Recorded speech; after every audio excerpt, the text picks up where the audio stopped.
अगर आपने अब तक हमारे चैनल को सब्सक्राइब नहीं किया तो प्लीज़ सब्सक्राइब करें और बेल आइकन को ज़रूर प्रेस करें।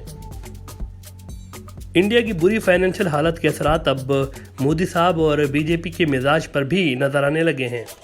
कुछ रोज़ कबल अपनी स्पीच के दौरान मोदी साहब ने 2 मिनट्स के अंदर अपने लिए 1 दर्जन से ज़्यादा गलत अल्फाज कहे, जिससे महसूस ये हो रहा था कि वो कहीं ना कहीं पे फ्रस्ट्रेट ज़रूर हो रहे हैं राहुल गांधी और कांग्रेस के मुसलसल लफ्जी हमलों के दौरान। मज़ीद बात करने से पहले आप ज़रा ये सुन लें कि मोदी साहब ने अपने लिए क्या क्या गलत अल्फाज इस्तेमाल किए हैं। मुझे गंदी नाली का कीड़ा कहा, तो दूसरा मुझे गंगू तेली कहने आ गया। इनके एक नेता ने मुझे पागल कुत्ता कहा, तो दूसरा नेता सामने आया और मुझे भस्मासुर की उपाधि दे दी। उन्होंने मुझे बंदर कहा। इनके और एक मंत्री ने मुझे वायरस कहा, तो दूसरे ने दाऊद इब्राहिम का दर्जा दे दिया। इनके एक नेता ने मुझे हिटलर कहा, तो दूसरे ने मुझे बदतमीज नालायक बेटा कहा।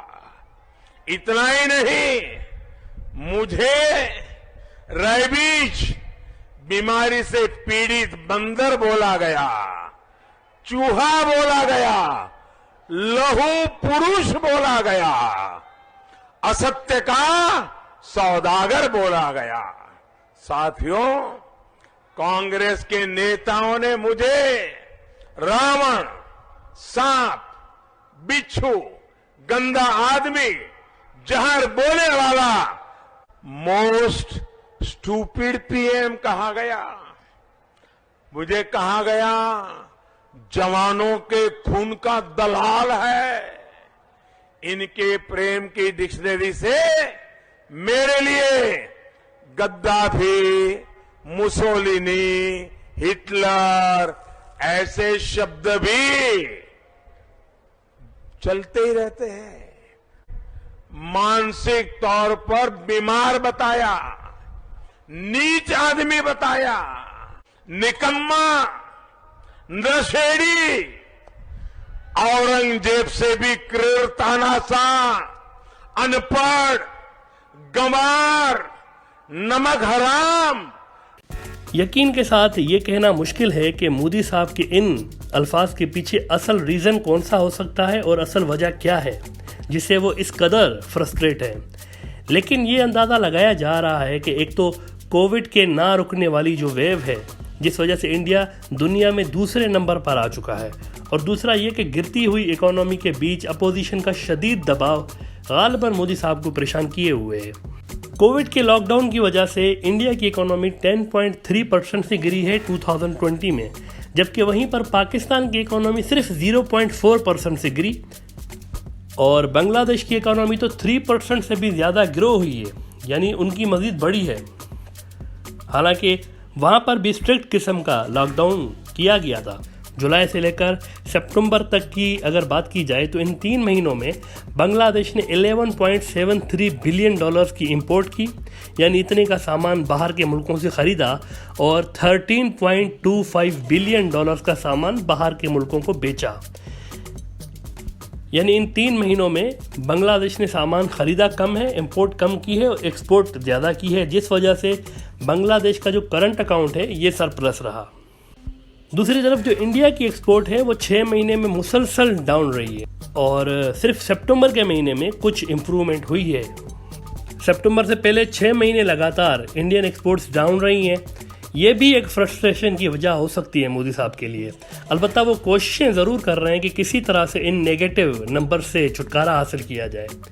इंडिया के लिए परेशानी का एक सबब ये भी है कि जो लेबर इंटेंसिव सेक्टर्स हैं इंडिया के, यानी जिन सेक्टर्स का डायरेक्ट ताल्लुक गरीब तबके की रोजी रोटी से है, वो सेक्टर्स मुसलसल नीचे जा रहे हैं। जिस वजह से बेरोजगारी में भी मुसलसल इजाफा हो रहा है। इस सिलसिले में ज्वेलरी और लेदर इंडस्ट्री इसकी एक मिसाल है। इंडिया के इन दो सेक्टर्स की जो एक्सपोर्ट है वो मुसलसल डाउन होती जा रही है। अच्छा, इस डाउन होती हुई एक्सपोर्ट के दरमियान एक मज़े की बात सामने आई है, और वो ये है कि गांव रक्षक जो कि बीजेपी की हुकूमत के लिए आलमी सतह पर बहुत बदनामी का बायस रहे हैं और इंडिया में गोश्त की कंजम्पशन पर मुकम्मल बैन लगाने की कैंपेन भी आरएसएस और बीजेपी के सपोर्टर्स चलाते रहते हैं, उसी मीट इंडस्ट्री की जो एक्सपोर्ट है वो सितंबर में बढ़ी है। यानी मुल्क के अंदर तो शाकाहारी आंदोलन का प्रयास हो रहा है, लेकिन मुल्क के बाहर मांसाहारी कार्यक्रम चल रहा है। जिस मीट कंजम्पशन को बैन लगाने की बात बीजेपी और आरएसएस के एक्सट्रीमिस्ट करते रहते हैं, वही मीट इंडस्ट्री सितंबर में सबसे ज़्यादा इंडिया को कमा के दे रही है वो सरप्लस में गई है। दूसरी तरफ अगर आप पाकिस्तान में देखें कि वहाँ पर क्या हो रहा है, पाकिस्तान का जो करंट अकाउंट बैलेंस है वो भी बांग्लादेश की तरह लगातार तीसरे महीने में सरप्लस रहा है। बल्कि जुलाई से सितंबर तक जो पाकिस्तान का करंट अकाउंट था वो $792 मिलियन से सरप्लस में रहा, और ये पाकिस्तान में 17 साल में पहली बार हुआ है कि करंट अकाउंट इतना ज़्यादा सरप्लस में आया है। सिर्फ सितंबर के एक महीने में ही पाकिस्तान का जो करंट अकाउंट था वो $73 मिलियन से सरप्लस में रहा सिर्फ एक महीने में। यहाँ भी मोदी जी के लिए परेशानियाँ बढ़ ही रही हैं कि एक तरफ जहाँ पड़ोसी मुल्कों की इकोनॉमी अच्छा परफॉर्म कर रही है, वहाँ इंडिया की इकोनॉमी इस कदर डाउन हो चुकी है। इनफैक्ट एक्सपोर्ट के अलावा एक और जो बड़ा सोर्स है इंडिया के लिए फाइनेंसेस का, वो फॉरेन रेमिटेंसेस होती हैं, जो कि इंडिया के बाहर जो इंडियन वर्कर्स पैसा कमा के भेज रहे होते हैं, उस पर इंडिया बहुत ज़्यादा रिलाई कर रहा होता है। लेकिन अब वर्ल्ड बैंक के लीड इकोनॉमिस्ट दिलीप राठी साहब का कहना है कि इस साल 1980 के बाद सबसे बड़ा झटका आने वाला है, और 20% कम से कम 20% डिक्लाइन तो तय है इंडिया के फॉरेन रेमिटेंसेस में। दूसरी तरफ पाकिस्तान में अगर देखा जाए तो जुलाई से सितंबर तक वाला जो क्वार्टर था, पाकिस्तानी जो ओवरसीज़ वर्कर्स हैं उन्होंने 31% ज़्यादा पैसा भेजा है गुज़िश्ता साल इसी अरसे के मुकाबले में। इस साल जुलाई से सितंबर तक पाकिस्तानियों ने $7.15 बिलियन भेजे हैं, जबकि गुज़िश्ता साल इसी अरसे के दौरान पाकिस्तानियों ने $5.45 बिलियन पाकिस्तान भेजे थे। ये भी इंडियन फाइनेंशियल एक्सपर्ट्स के लिए हैरानकुन बात है कि आखिर ऐसा क्यों हो रहा है, और इसकी जो सबसे बड़ी वजह वो बयान कर रहे हैं वो यही कोविड वाला फैक्टर ही है कि इंडिया को कोविड ने हर तरह से, हर लिहाज से बुरी तरह मुतासर किया है।